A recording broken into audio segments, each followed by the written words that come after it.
Trump appears to have accidentally exposed himself in his Epstein panic as his MAGA civil war gets worse and worse, while Obama is now slamming Democrats, how Alligator Alcatraz may actually be worse than expected after tours were allowed, and this Superman-Israel controversy and box office situation has revealed a lot. We're talking about all that and much more on today's brand new Philip DeFranco show. You daily dive into the news, starting with this. MAGA is now refusing to just forget Epstein like Donald Trump wants, and Trump, he's going ballistic that the monster that he created is turning on it. Because for years, Trump, his family members, and his allies, they've used the Epstein files as a dog whistle to rile up their base, repeatedly claiming that there was a client list, calling for it to be released, and just generally spreading conspiracy theories. But now, the same top officials who promised MAGA all these juicy details and the truth, they're saying there's nothing there. And Trump, he's all, Epstein? Epstein who? That Epstein. Y'all still talking about that random creep, huh? I, Donald J. Trump, have absolutely no clue why there would be any reason for all of these people to still be talking about this after we spent years telling you to fixate on it. But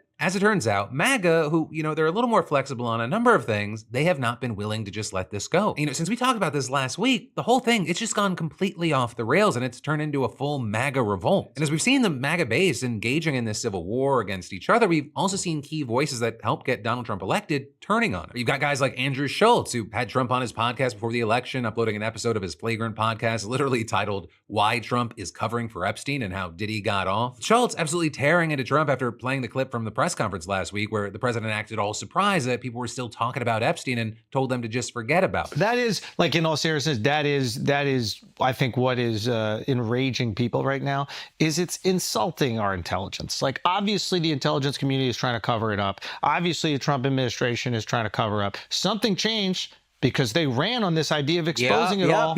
All these guys had great ideas. Cockeyed Cash, Dan Bongino. He had clips, dog. He had bars. He was ready to tear it all down. He was ready to tear down the entire FBI office. Shut down the Hoover building day one. Day one. That bitch still standing. And then he goes on Joe Rogan and he's like, listen, do you think if I had it, I wouldn't share it with you? I do. Yeah. I do. I do believe that 100%. It wasn't just him on the podcast saying this. Now they're saying nothing happened. So one of two things, in my mind, is it possible. One, you're covering it up. Or two, nothing really happened and you exploited the rape of thousands of children to get your man elected.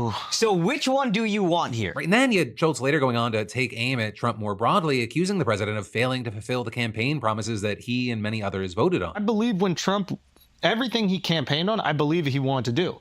And now he's doing the exact opposite thing of every single No. He's doing the exact opposite of everything I voted for. Yeah. I want him to stop the wars. He's funding them. I want him to shrink spending, reduce the budget. He's increasing it. It's like everything that he said he's going to do, except sending immigrants back.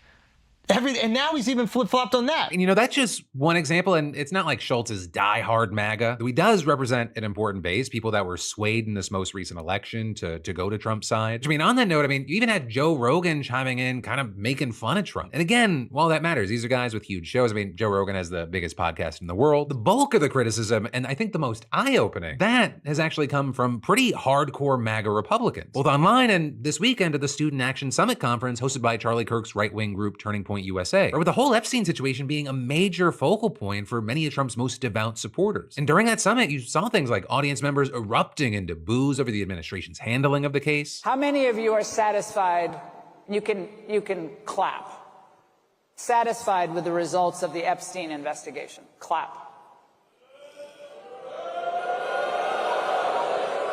With many speakers even slamming the Trump administration's handling of the case and saying that the president needs to pay attention to what the base wants. One of the most viral moments from the conference, it was this clip of Kirk talking to an audience full of Trump supporters. Can we pan to the audience? I'm curious. How many of you raise your hand think this is a big deal, the Epstein thing? Would you raise your hand? So, every hand has gone up. And that, as you had moments like Tucker Carlson bringing it up repeatedly in a lengthy speech that he gave, as well as throughout various other interviews and conversations throughout the event. And I think that's really at the heart of why the Epstein thing is so distressing. The guy was some weird sex freak who was abusing girls. We knew that. But the fact that the US government, the one that I voted for, refused to take my question seriously and instead said, case closed, shut up, conspiracy theorist, was too much for me. And I don't think the rest of us should be satisfied with that. What is it about Jeffrey Epstein that's so infuriating to people So infuriating that it's actually causing seismic political problems, and I hope that they'll address it and it'll get better. I really do. But what is it? I'll tell you what it is. It's the frustration of normal people watching a certain class of people get away with everything every single time. That's what it is. And that last point is one that we've seen many others making, this idea that so many people in MAGA, they view the Epstein case as central to exposing the deep state. What I mean is, you had one expert explaining, the Epstein narrative is a key element of MAGA's criticism of the, quote, ruling class, and has basically become a linchpin conspiracy that forms the basis of so many other MAGA beliefs about the deep state. So by pulling that one foundational Jenga piece, Trump's essentially threatening to topple a whole tower of beliefs. Beliefs that he also spent years stoking to get himself reelected. And that in part is why this is such a big deal to the base. It isn't just about Epstein. By gaslighting his base about the whole situation, Trump is functionally undermining their entire system of beliefs, with some supporters even accusing the president of becoming the deep state himself, despite the fact that they voted for him because he vowed to fight the deep state. And that, including by releasing key parts of the Epstein case. And now you've got some of the biggest voices within the base saying this is enough to cause an existential crisis that could cost Republicans future elections. I mean, you had Steve Bannon, another huge Trump ally, bringing up Epstein repeatedly throughout the Turning Point USA event, with him even explicitly saying at one point that this situation is deeper than Epstein, and adding, it's not about just a pedophile ring and all that. This is about who governs us, right? And that's why it's not going to go away. For this to go away, you're going to lose 10% of the MAGA movement. If we lose 10% of the MAGA movement right now, we're going to lose 40 seats in 26. We're going to lose the president. You don't even have to steal it. And he's not alone. You also had Megyn Kelly saying the same thing in a conversation with Kirk. Like, this could actually cost Trump in the midterms.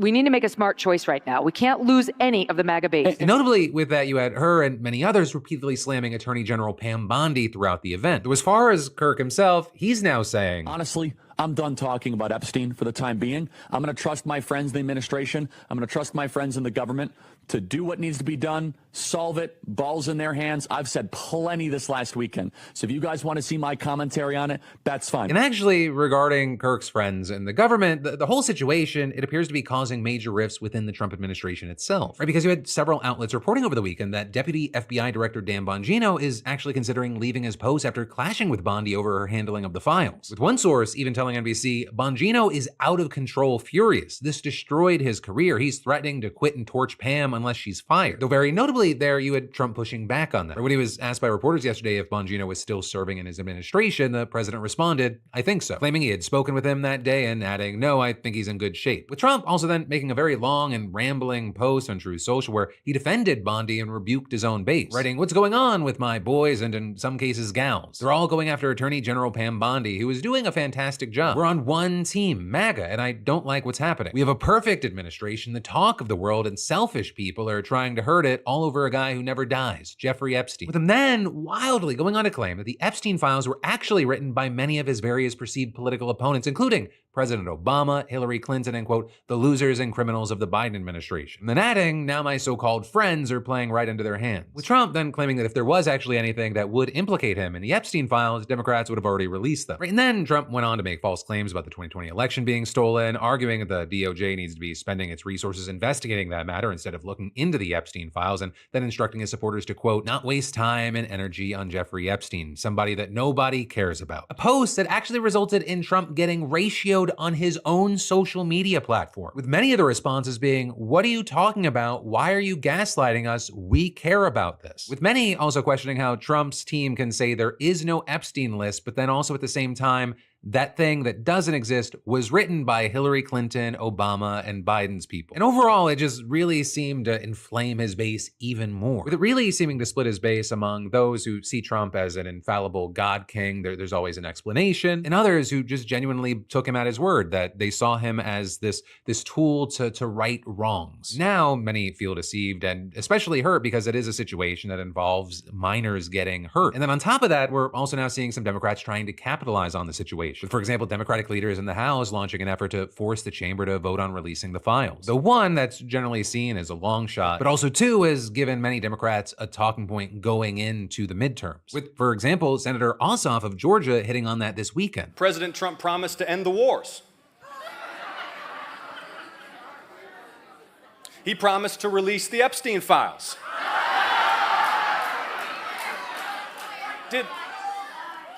Did anyone really think the sexual predator president who used to party with Jeffrey Epstein was going to release the Epstein files?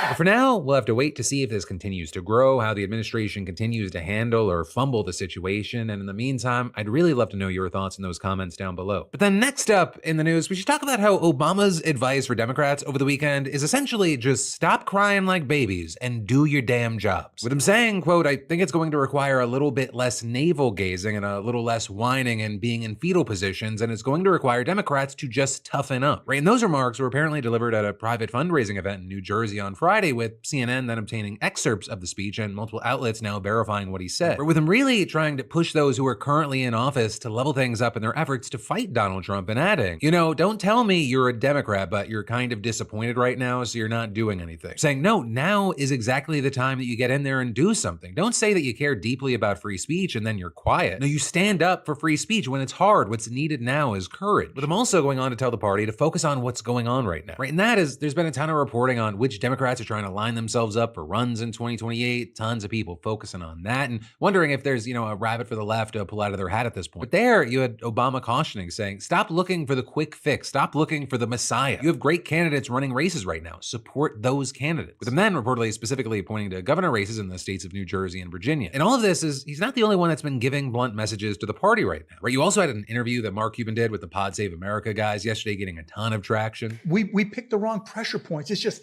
Trump sucks. That's the underlying, thought of everything the Democrats do. Trump sucks. That's not the way to win. It's just not. With Cuban also noting that it's about social strategies and Democrats are just ages behind in that regard. With Mark even saying they should essentially try to copy Mr. Beast to some degree. You got to do what Mr. Beast does. He reverse engineers the algorithms to know what's going to sell best and get the most engagement.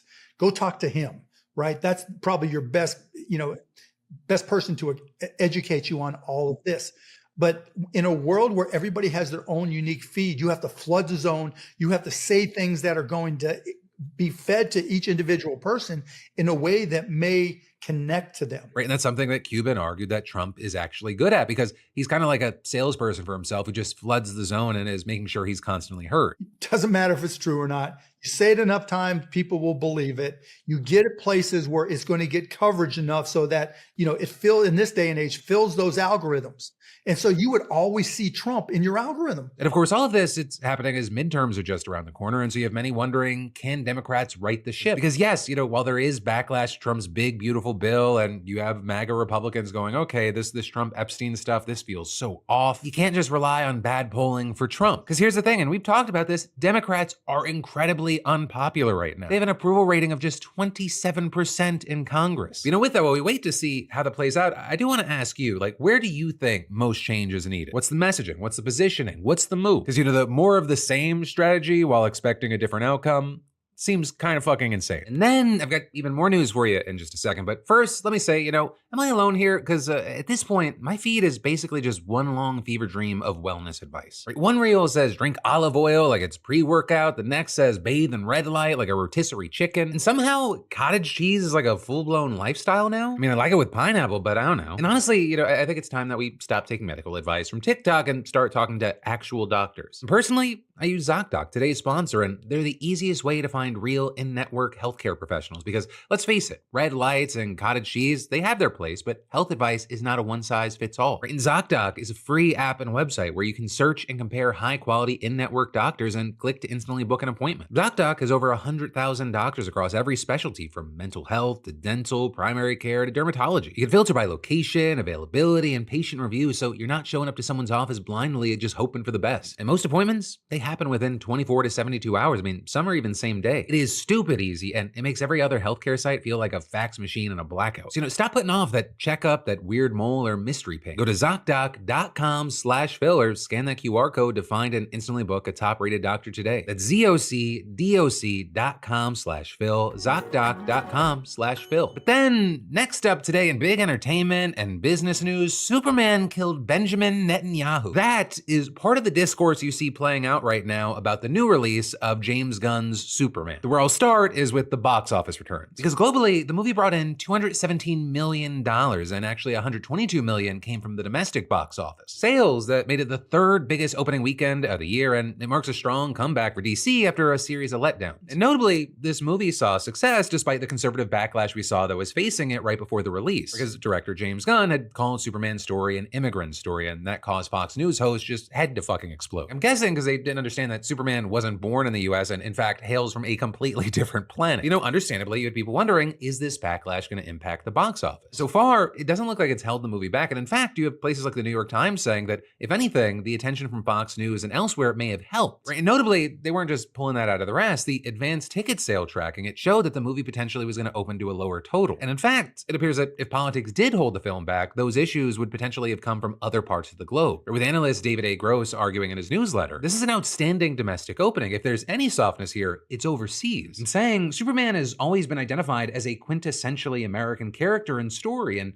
in some parts of the world, America is currently not enjoying its greatest popularity. But also noting that the film hasn't opened in all markets yet, and foreign audiences often start slower. So at least the international haul, we could see an uptick there. So ultimately, we're gonna have to wait to see in the weeks and months to come where the box office ends, especially as you have people in the industry and a lot of comic fans comparing this to the Snyder Superman release back in 2013, which technically had a lower opening, and then you have people talking about, well, you have to adjust for inflation, and even with that, it had a bigger international haul. But as you know, that debate is going to play out. You also had Warner Bros. Execs celebrating the box office success, and James Gunn also writing, "I'm incredibly grateful for your enthusiasm and kind words over the past few days. We've had a lot of Super and Superman over the years, and I'm happy to have made a movie that focuses on the man part of the equation, a kind person always looking out for those in need. That resonates so powerfully with so many people across the world is in itself a hopeful testament to the kindness and quality of human beings." So that then brings us to the other aspect being talked about and debated in the public. Because one of the things that we're seeing is that many have found that the central conflict of the film, they think that it resembles what's happening between Israel and Palestine, with one now viral Letterboxd review calling it, quote, "about as far left as a comic book movie could be and very anti-Israel." And while you have some outlets like Vulture saying, quote, "while there are events in the film that can be read as parallels to Israel's occupation of Palestine, the movie's geopolitical allusions aren't quite so specific." And noting that James Gunn has denied ties to the situation and saying he wrote it when the Middle Eastern conflict wasn't happening, and adding it really is fictional. But you also have tons of people who have been critical of Israel's actions celebrating this narrative in the film. You know, if you've seen the movie, I definitely would love to know your thoughts about this whole conversation and debate. You know, as far as Superman's release and how it relates to the movie industry, you have many thinking that the success of this movie, it's just overall a good sign. With, for example, the LA Times noting that its success is a key to a planned reboot and refresh of the DC universe. And personally there, I'll say I went to go watch this with my kids over the weekend. We went and watched it in IMAX. I thought it was pretty great. My kids absolutely loved it. It made me really excited about a cohesive, really lived-in DC universe with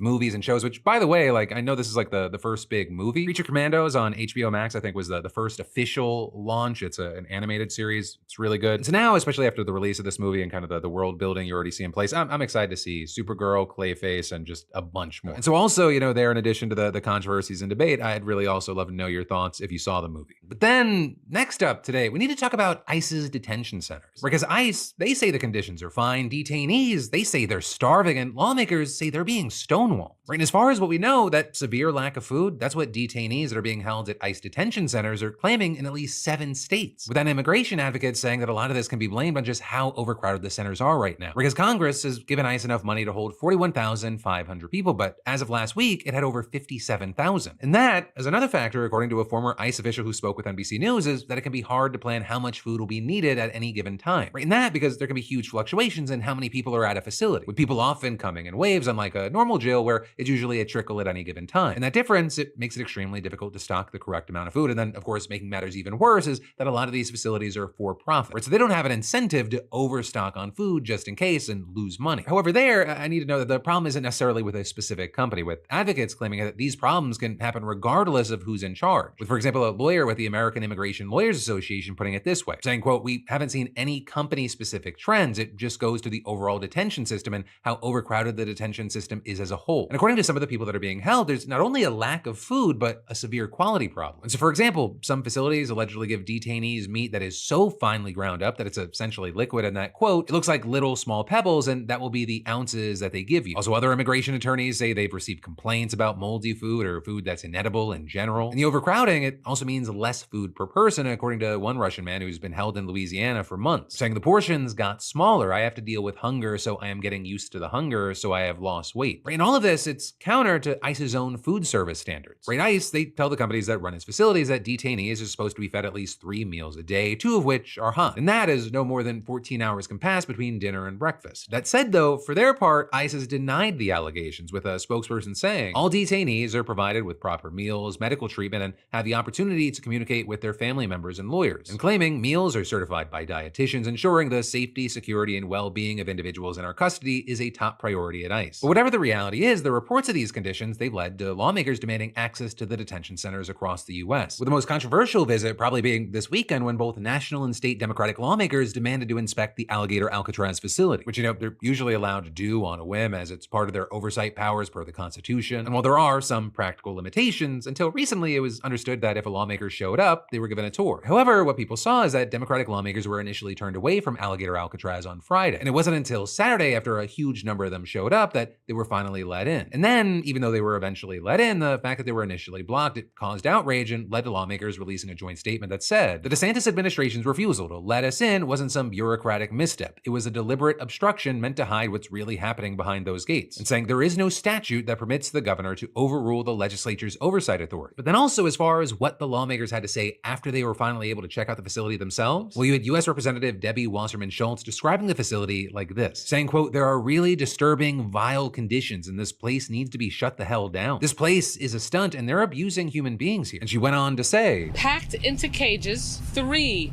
tiny toilets, a sink attached to it. They essentially drink, they get their drinking water, and they brush their teeth. Where they poop, no privacy. And generally speaking, the Democrats described the conditions as pretty shit. However, Republicans were also on the tours and they had a completely different take, with, for example, State Senator Jay Collins claiming that there was no squalor and added that in general, the place seemed to be functional and appropriate. Right? It's not supposed to be a resort, but it still allegedly had things like ways to track dietary restrictions and good sanitation systems, with Collins adding, would I want that toilet and sink combination at my bathroom at the house? Probably not, but this is a transitional holding facility. But with all of that said, as far as, is anything actually going to be done to alleviate the alleged issues with these detention centers? Well, the short answer is yes, but it's also unclear how much things will change. Right? In some instances, you have state-run alternatives like Alligator Alcatraz, which, as we've seen, has its own host of issues. And ICE is getting a huge influx of $45 billion until September 2029, thanks to Trump's so-called Big Beautiful Bill. And according to the American Immigration Council, that means that ICE could afford at least 116,000 beds every year. But also, if the Trump administration has its way, that still might not be enough. But then, next up in the news, we should talk about Trump running out of lawyers to defend his administration in court. For nearly 2/3 of lawyers in the Justice Department's federal programs branch, whose job is representing the federal government in court, they have voluntarily left or announced plans to leave since Trump got elected in November. And that, according to a list compiled by former Justice Department lawyers that was reviewed by Reuters. And you have Reuters saying that they were able to verify the departure of all but 4 names on that list using court records and LinkedIn accounts. And, to be clear here, some turnover between presidential administrations, that's normal. But this, I know everything these days can feel crazy. This is crazy. Or something different appears to be happening. I mean, the people who have left reportedly include at least 10 of 23 supervisors, many of whom have already served across presidential administrations. And with that, while some employees, they left over policy differences, many had reportedly already served in the first Trump administration, and, they viewed their role as defending the government no matter what party was in power. But that apparently has become something harder and harder to believe in, with some reportedly saying they feared Trump's policies violated the Constitution or were put in place without following the processes that were more defensible in court. With, for example, one former employee saying many of those people came to work at federal programs to defend aspects of our constitutional system, and asking how could they participate in the project of tearing it down. And then with that, you had some career lawyers reportedly fearing being pressured to misrepresent facts or legal issues in court, potentially violating attorney ethics rules. And to that point, a former supervisor in another branch of the DOJ filed a whistleblower complaint just last month, with him alleging there that he faced pressure from administration officials to make unsupported legal arguments and adopt faulty interpretations of rulings in 3 immigration cases. And key thing, that came after the administration accused him of failing to adequately defend the administration's position in the case of Kilmar Abrego Garcia, the man wrongly deported to El Salvador. Of course, the White House has denied that. And then as far as the reports about people leaving by choice, you had a White House spokesperson saying in a statement, the department has defeated many of these lawsuits all the way up to the Supreme Court and will continue to defend the president's agenda to keep Americans safe. And then adding, any sanctimonious career bureaucrat expressing faux outrage over the president's policies while sitting idly by during the rank weaponization by the previous administration has no ground grounds to stand on. But whatever your opinion or reaction to all that is, what we do know is that the department is reportedly scrambling to fill vacancies. But according to Reuters, more than a dozen lawyers have now temporarily been reassigned to the federal programs branch from other parts of the DOJ. Not to mention, it's been exempted from the federal government hiring freeze. And that, of course, in contrast to the purge that seems to be happening across much of the department. The administration, they have fired dozens of lawyers involved in prosecuting corruption cases or January 6th. And then this week, with Attorney General Pam Bondi, while her connection with Epstein and what's going on there has been kind of the focus, she fired 20 employees who had at some point been involved in prosecuting Donald Trump, including 2 prosecutors who worked under former special counsel Jack Smith, or the guy that led the department's investigation into Trump's efforts to overturn Joe Biden's 2020 election victory, as well as a separate case focused on Trump's handling of classified documents found at Mar-a-Lago. And those new dismissals, they bring the total Smith-related firings to about 35, and actually there you had Axios reporting that 15 more could face termination as well. And so this is going to be a thing to focus on, because the changes at the DOJ, they are big, they are widespread, some of it on purpose, some of it not, but all of it matters greatly and is going to have an impact. But then next up from that, in important international news, we need to talk about Israel and Syria, because dozens have now been killed in armed clashes between Bedouin tribes and Druze militias in southern Syria, and Israel has carried out strikes in response. But also, this is just the latest outbreak of deadly sectarian violence in the country since rebel forces overthrew Bashar al-Assad back in December, and there's also a lot in general that we need to talk about with the whole situation. But starting with this latest violence, it can reportedly be traced back to members of a Bedouin tribe setting up a checkpoint and attacking and robbing a young vegetable seller belonging to the Druze religious minority. With that then leading to back and forth attacks and kidnappings between the two groups. And on Sunday, you saw the violence just reaching a new level, with the fighting breaking out in the mostly Druze city of Sueda, but within a predominantly Bedouin neighborhood, with Druze fighters reportedly encircling and seizing that part of the city. And then it spread into other parts of the province, with tribesmen reportedly launching attacks on Druze towns and villages to the north and west. And according to the UK-based Syrian Observatory for Human Rights, 2 towns got shelled and residents of another village were forced to flee after armed men came and set fire to several homes. And then in a response to that, you had the Syrian Interior Ministry saying in a statement, "This dangerous escalation comes in light of the absence of relevant official institutions, leading to worsening chaos, a collapse of the security situation, and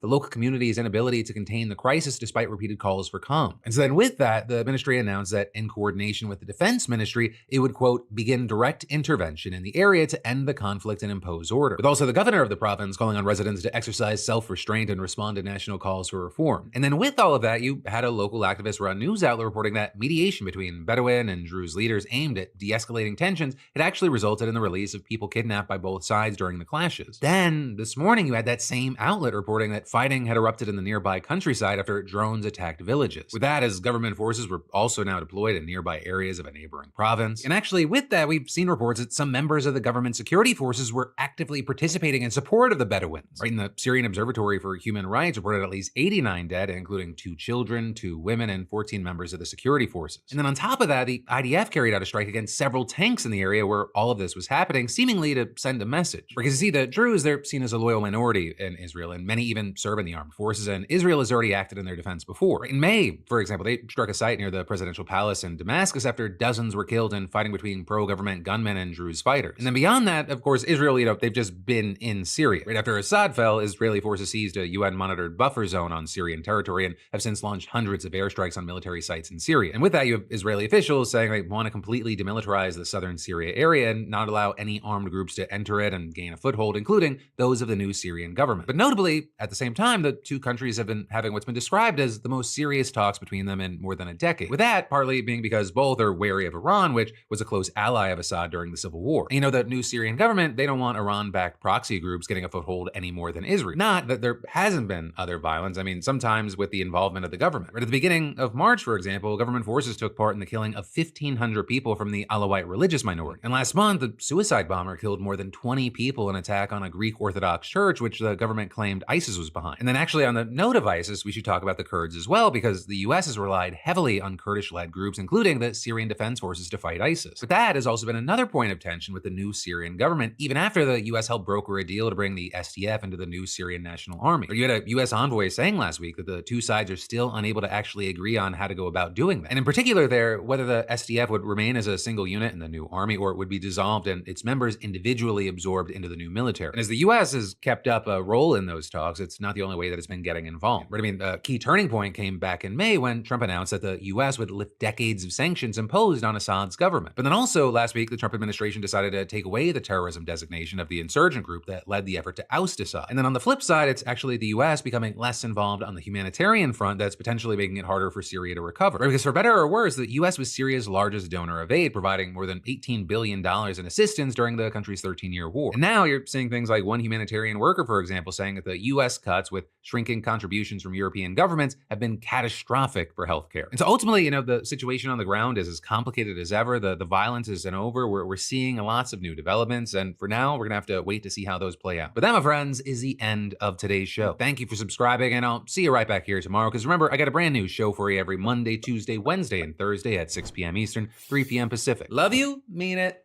bye.